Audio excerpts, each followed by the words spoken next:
Hello, my name is Kent Field, and thank you for tuning into this YouTube channel, The Bible versus Opinions. God bless you in your search for the truth. While all people have opinions on many subjects, including the Bible and religion, not all opinions carry the same weight or value. For example, would you go to a plumber for his advice on brain surgery? Would you go to a mechanic for his advice on heart surgery? The point is, not all opinions carry the same weight or value on a particular subject. That's why I'm not offering you my mere opinion, but Bible answers alone. So here's the challenge. Are you open to learning beyond your current understanding and knowledge of the Bible? If so, then this channel is for you. If these studies have helped you to grow in your understanding of the Bible, or even life itself, please like and subscribe and share this channel with others so that they too may be challenged and grow in their understanding of the Scriptures. We need to prove to be disciples of Jesus. Some people don't think we need to be. In John 15, verse 8, we've got three more passages quick and then we'll get done. John 15,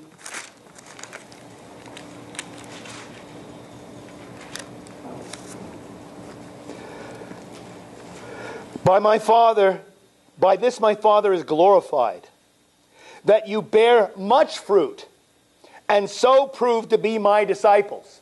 And the fruit there is not just your own personal growth. The fruit of the Spirit is all those qualities inside of us, like peace, joy, love, patience, and all that, holiness, all that. Those are fruits of the Spirit. Your fruit is other Christians. And you have to have other fruit to prove to be my disciples. That should be scary. And all it takes is two. And then those two. And those two. And those two. And those two.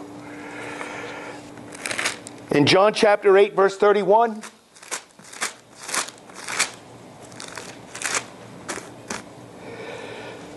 if you abide in my word, then you are truly disciples of mine. Again, you have to abide in the word to be truly disciples of his. You've got to prove to be a disciple. You've got to abide in the word and you've got to bear much fruit. I like this.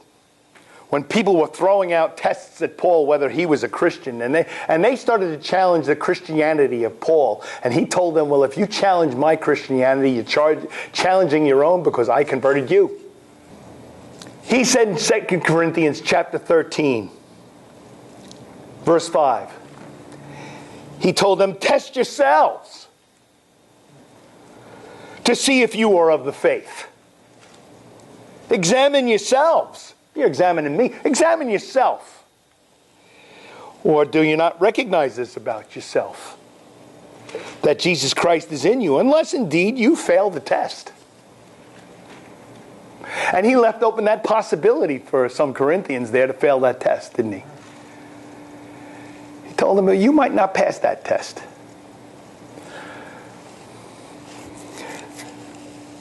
Biblical fellowship is what it takes. When Jesus called his disciples, they immediately left their nets and they followed him. Mark chapter 1, verses 16 through 20.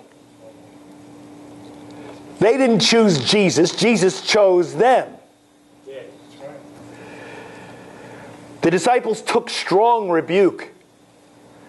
Jesus had to tell his disciples that on many occasions, how long am I going to have to put up with you? We need to teach the right kind of people and not spin our wheels in people that are not going to follow and be able to teach others also. So how do you do this? You start looking for somebody in which you can reproduce. Remember, you're supposed to imitate their way of life. Imitate them. Considering their way of life, imitate them as they imitate Christ. Paul said, you be imitators of me, even as I am of Christ. So you can imitate people. It's not just the sincerest form of flattery, it's also the beginning of changing your life. You want to learn how to be a great singer? Start imitating the way others sing. And all of a sudden, you'll see, it'll just click. You'll start to sound more and more like that person, that artist that you're imitating. And the same is true in painting and just about anything else. And the same is true in Christianity. Looking for people. So what I did is I started looking for a guy who was a music major, and I asked him, would you be the song leader? And so Bob was our song leader for many years. I didn't know how to speak Spanish, but we was converting a lot of Spanish people, and Pedro could speak Spanish. I asked him, would you be the minister for the Spanish-speaking ministry? He said, okay. And I met this guy named Danny. Well, he was studying for a CPA license, a certified accountant, and I said, would you be our treasurer and be in charge of the money? He said, yeah. Now, all of them were not just, yeah. No, they were reluctant. I don't know, I can't do it. They were like Moses, send somebody else, get somebody else to do it. But you got to look for the Timothys. And people who will be willing to even get circumcised if they had to. Just to go on a missionary journey.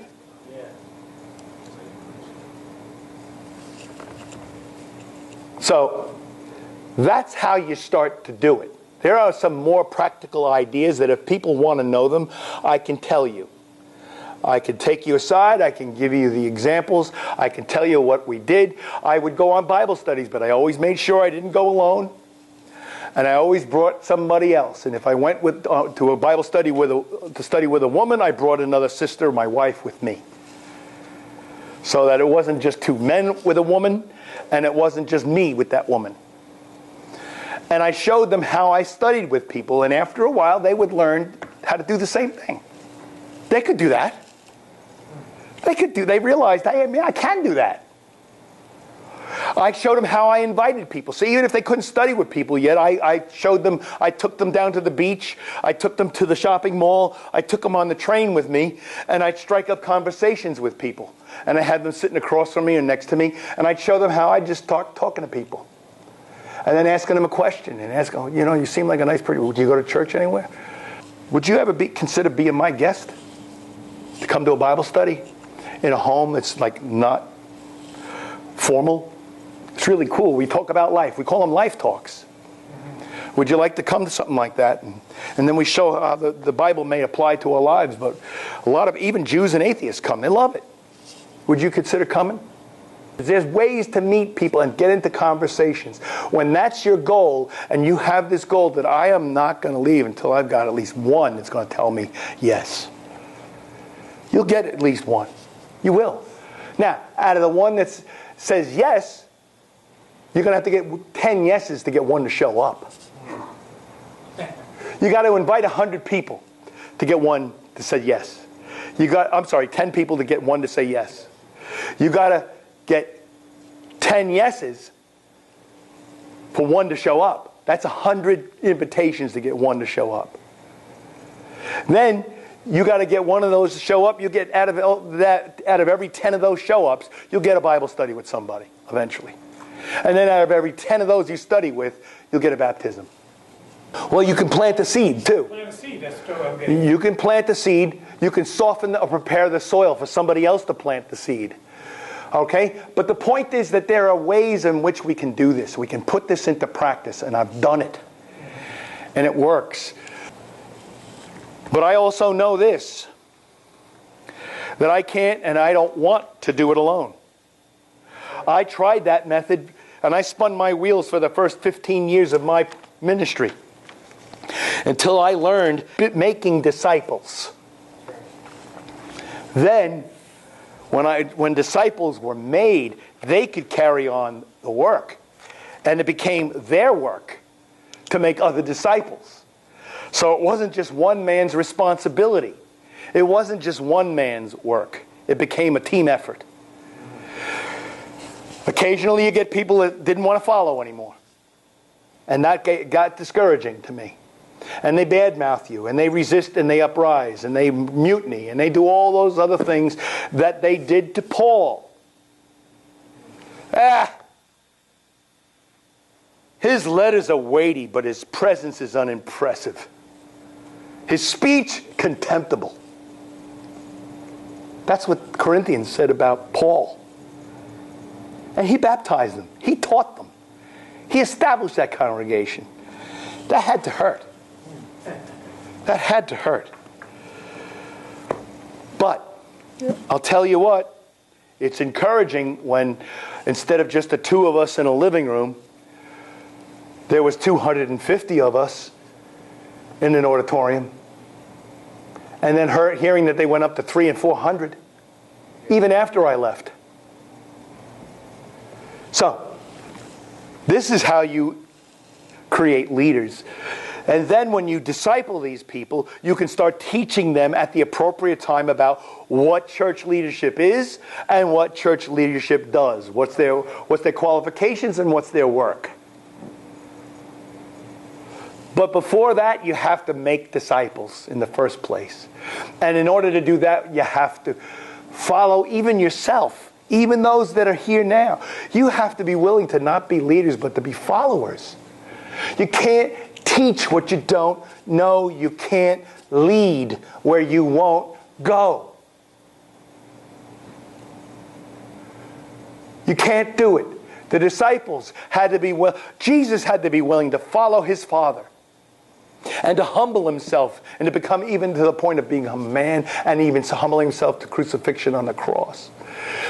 The disciples had to humble themselves to Jesus. Jesus even humbled himself to the baptism of John.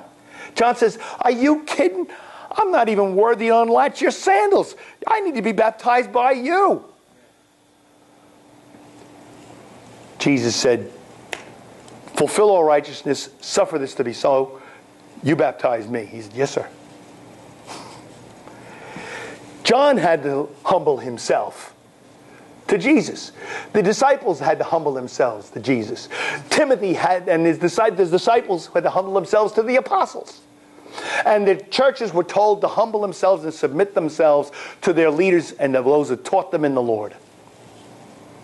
Humble yourself in the sight of the Lord, and he will lift you up.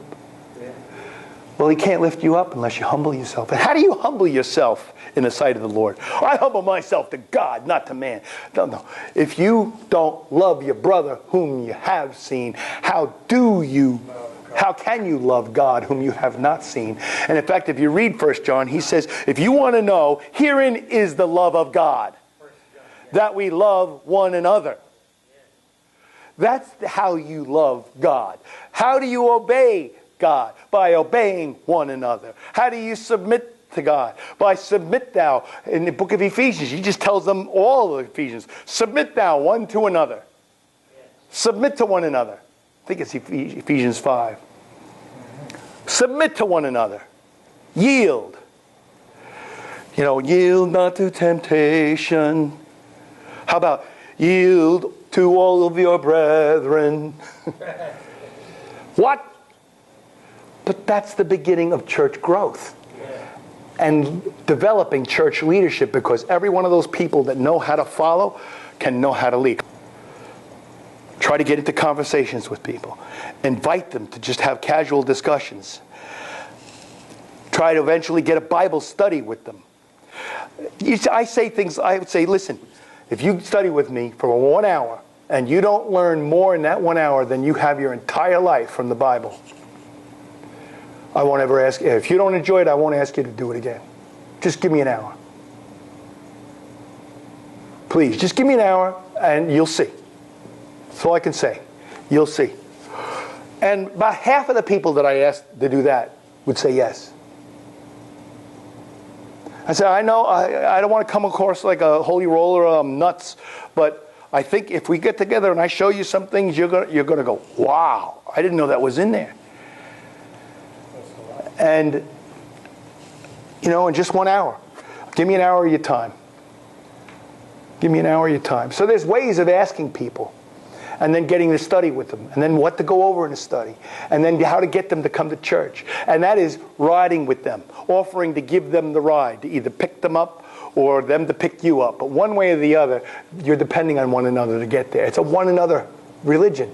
It's a one another journey. And if you give your disciples, the people you're winning, that attitude, that example right from the beginning, they're going to know how to do it instinctively with their family and relatives. Well, I don't know who I could ask. Well, Do you have any friends and relatives? Do you have anybody you work with? That's our classes on leadership. What you do with it, how you take this, where you take this, it really is up to you. The application, the bills have been left on your doorstep. You can shoot the mailman, but there's only going to be another postman come down the road maybe, or nobody's going to come deliver any more mail to your house, so to speak. Thank you for coming. I pray that you would look at these videos that are online, really go over them, really study them. If you've got any questions, hey, get together with me. Let's set aside an hour, a week. That's not much. Out of 168 hours in a week, 1 hour ain't much. You know?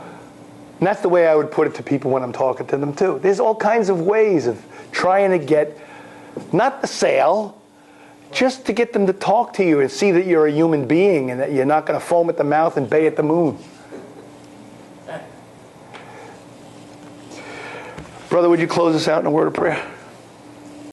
Thanks for being a part of that study segment. I promise you that, Lord willing, there's more to come. With the understanding that the mind can only absorb what the seat can endure, many of these studies have been broken up into a series of bite-sized segments. So be sure to look for the next segment in each Bible study subject, so you won't miss out on any important information. Please like and subscribe if you feel that this lesson's helped you, and God bless you in your search for truth.